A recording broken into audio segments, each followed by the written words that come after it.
It was an overwhelming vote in favor of downgrading South Africa's official representation in Tel Aviv. Relations with Israel have been tense for some time now. In 2017, the governing African National Congress downgraded its ties with Israel in response to what it said was ongoing human rights abuses against Palestinians. South Africa's not had an ambassador in Tel Aviv since 2019. Advocacy group Africa for Palestine says Parliament's support of the downgrade is a historic move. We had had many envoys to Palestine and Israel in efforts for peace. It has not borne any fruit.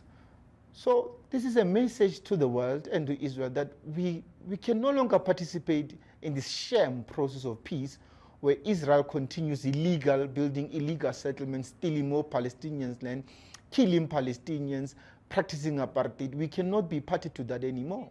While the vote was introduced by the National Freedom Party, it was supported by more than two-thirds of members of parliament. Those opposing it included the main opposition party, the Democratic Alliance, and the African Christian Democratic Party.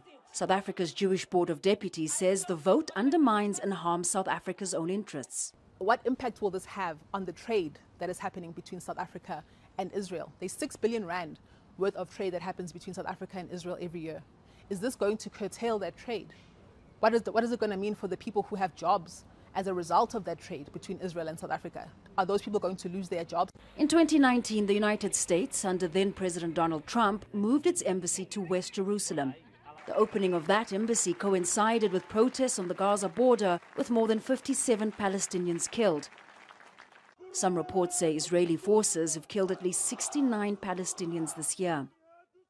According to the United Nations, last year was the deadliest year for Palestinians in the occupied West Bank since 2005. While some may describe the latest move by South Africa's parliament as rubber stamping existing policies, parties who voted in favor of the diplomatic downgrade say... So yes, this issue has been going on for a while now between South Africa and Israel, right? Because if I can remember correctly, in the African Union, recently South African Union summit that kept in February, remember, there's an incident where the Israel ambassador was there uninvited and they had to be put out because they had taken away their the observer membership, and the Israel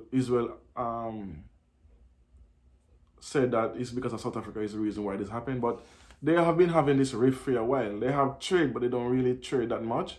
And what I'm understanding is South Africa see Israel and Palestine as how South Africa was with the apartheid, with the black against white, where blacks live one way, whites live one way, and then the whites was killing the blacks. Remember, during apartheid, it was a terrible time.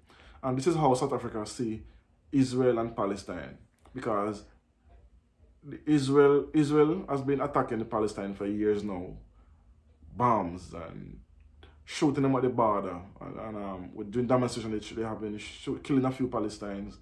And what make it worse, during the presidency of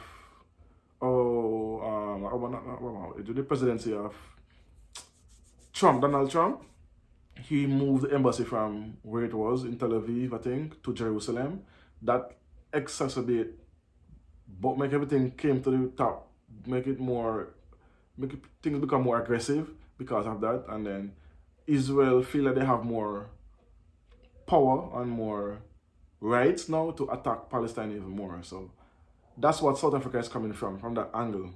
They're treating the Palestine like how the whites treat the blacks in South Africa during apartheid. And this is what South Africa doesn't like with Israel. So until this is fixed, they're going to always have this rift between these two countries. And as long as South Africa is in the African Union, they're going to make sure Israel don't have a observer membership. Because, again, they had come on TV and railing against South Africa, saying this is South Africa's fault because they don't like them and blah, blah, blah, blah, blah. But I'm with South Africa on this. Even though you don't like someone or another country, you don't really have the right to be attacking them with weapons, missiles, because Israel have the backing of America. I think this is why they are doing this. They're attacking the Palestine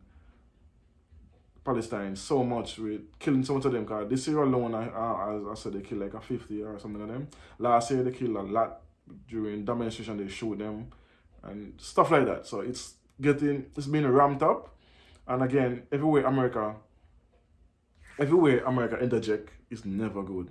If America went to Iraq, destabilize. They went to Afghanistan, destabilize. They destabilized Libya.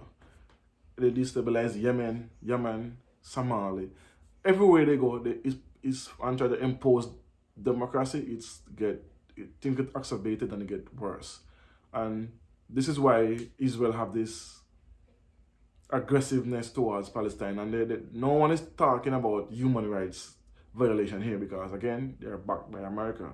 Anytime America is backing someone, there's no human rights talk. But as soon as they're not, human rights argument comes up, and South Africa won't stand for this because South Africa have a bad history with apartheid. So I can understand where South Africa is coming from, and me personally, I'm going to side with South Africa on this one as well. So yeah, that's my thoughts on that. So anyway, you don't know what it is, tell a friend to tell a friend. Like, share, comment, and subscribe. Don't forget to click that bell. You don't know. Peace. One love. Boom.